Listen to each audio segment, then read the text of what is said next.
پہلے تو یہ کہ میری توقعات کے تو عین مطابق ہے. کل والا میرا دیکھ لیں, میں نے تو کل آپ کو یہی کہا تھا کہ پیسے بھاگ کے سرکار ضبط, اور اگر بڑے ترپڑ ہوئے الیکشن کمیشن میں تو وہ کہیں گے کہ بھائی جان یہ 62(1)(f) پہ نہیں آتے, تو تقریباً دونوں کے اوپر پورے آ گئے. Where I have the issues, اور یہاں سے میں نا احمد کی بات کو بورو کرتی ہوں اور بلکہ اس کو آگے بڑھاتی ہوں کہ سیاست میں اخلاق نہیں ہوتا. نمبر 1, ریپوٹیشنل ڈیمیج بہت بڑا ہے. انٹیگریٹی کوسچن ہو گئی ہے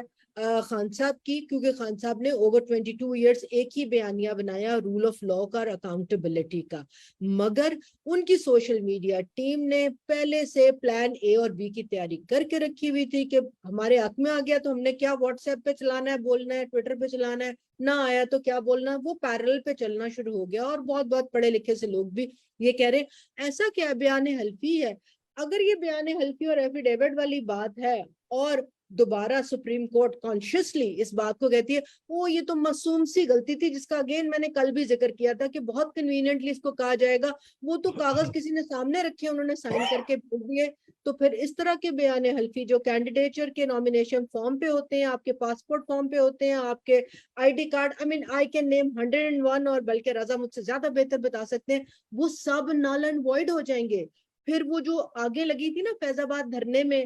ایک ختم نبوت, اور ابھی جو پرویز الہی صاحب نے ایڈ کر دیا ہے نکاح نامے میں بھی یہ والی, تو یہ ساری بیان حلفی ہو جائیں گے زیرو. نمبر 1, عمران خان صاحب اور ان کی پارٹی بہرحال اس کا اپنا ایک بیانیہ ہوگا, اور ماضی ہمیں یہ بتاتا ہے کہ ان کا بیانیہ بہت افیکٹو رہا ہے. وہ بہت اچھے کمیونیکیٹر ہے, ان کی جو اسٹریٹجی ہے وہ بھی ورک کرتی ہے, عوام کے لگتا ہے کہ نبض پہ ان کا ہاتھ ہوتا ہے, اور لوگ ان کی جو عام طور پہ جو ان کا بیانیہ ہے اسے قبول کرتے ہیں بہت تیزی کے ساتھ. اس بارے میں نہیں کہہ سکتا ابھی, اٹس ٹو ارلی ٹو سے, لیکن ابھی تک تو جو پی ٹی آئی کا بیانیہ آج بیان ہوا ہے وہ تو مجھے کمزور لگا ہے. ابھی شاید وہ بیانیہ تخلیق ہو رہا ہوگا, ہو سکتا ہے آئندہ آنے والے 1-2 دنوں میں خان صاحب جب خود اس بات کو لے کے آئیں تو وہ کیا کہیں گے مجھے نہیں معلوم, کیونکہ بیانیہ خان صاحب کا ہی دیا ہوا لوگوں تک قبول ہوتا ہے اور کسی کا نہیں ہوتا. تو ابھی تک جو ہوا ہے اس پہ تو مجھے کمزور سا بیانیہ لگا ہے. تو یہ اب آئندہ والے دنوں میں بات ہے, اور یہ بات یہ ہے سولنگی صاحب کے قانون جو بھی راستہ بنائے, اور قانون کے طور پہ ہو سکتا ہے کہ ایونچولی دی ورسٹ کے سیناریو اگر آپ ایزیوم کر لیں کہ پارٹی ڈیزالو ہو گئی تو کیا ہوگا, زیادہ سے زیادہ اگر سیاسی طور پہ پارٹی کا سپورٹ بیس قائم ہے تو اگر صبح پارٹی ڈیزالو ہوئی ہے پی ٹی آئی, تو شام کو ٹی پی آئی کے نام سے ایک پارٹی تخلیق ہو سکتی ہے, اور اسی طرح کھڑی ہوگی اس اپنی آب و تاب کے ساتھ جس طرح پی ٹی آئی کھڑی تھی. ہاں جی, آپ کا جو سوال ہے اور جو فوزیہ نے بھی بات کی تھی, میں اسی کو دونوں کو آئی تھنک میں جوائن کر لیتا ہوں, بیکاز وہی اسی ان کا تھریڈ ایک ہی ہے. دیکھیں جو, اور یہ and is also link to your earlier question, یہ تو میں اس چیز پہ I don't agree with that کہ جی انہوں نے بس سائن کر دیا اور ان کی کوئی وہ غلطی نہیں, اور because obviously Q C R approved firm ہے, اور ایک at the end of the day جو ساری انہوں نے بہت اچھی طرح ایلیبریٹ کیا فوزیہ نے کہ ایک پولیٹیکل, اور یہ جو آپ کا 63 کی ایڈوائزری 63A کی ایڈوائزری اوپینین بھی آئی تھی کہ there is a lot of responsibility on a political party head, incumbent ہوتا ہے ٹو انشور, اور وہ ایک الیکٹیو رسپانسبلٹی کی بات ہوتی ہے جس طرح آپ کی کیبنٹ ہوتی ہے. اب cabinet is a prime minister and every thing, کوئی بندہ اگر غلط فیصلہ کرے کوئی ہوئے تو prime minister is accountable for that. تو وہی کانسیپٹ ہوتا ہے ایک پولیٹیکل پارٹی ہیڈ کا کہ he is ultimately the onus falls on ہم, اور اس پہ جو فیصلہ ہے اس پہ عمران خان کی بہت زیادہ ڈیمنگ انڈائٹمنٹ ہے آن ہم کہ انہوں نے یہ بات وغیرہ, یہ اگر 5 سال سے لگاتار یہ کرتے جا رہے تھے یہ چیز, so it's a damning indictment of ہم. نمبر 1 62(1)(f) دیکھیں, مائی پروفیشنل ویو از کہ یہ ان پہ بالکل ایک 62(1)(f) لاگو ہوتا ہے عمران خان کے اوپر, بیکاز آپ کے پاس, اور یہ میں نے آپ کے پچھلے پروگرام میں لاسٹ ویک بھی بات کی تھی کہ جو پریسیڈنس ہے آپ کے پاس میاں محمد نواز شریف کے کیس کا, I don't agree with that. As a professional, I don't agree with that. اس میں انہوں نے بہت لوور تھریشولڈ کیا تھا 62(1)(f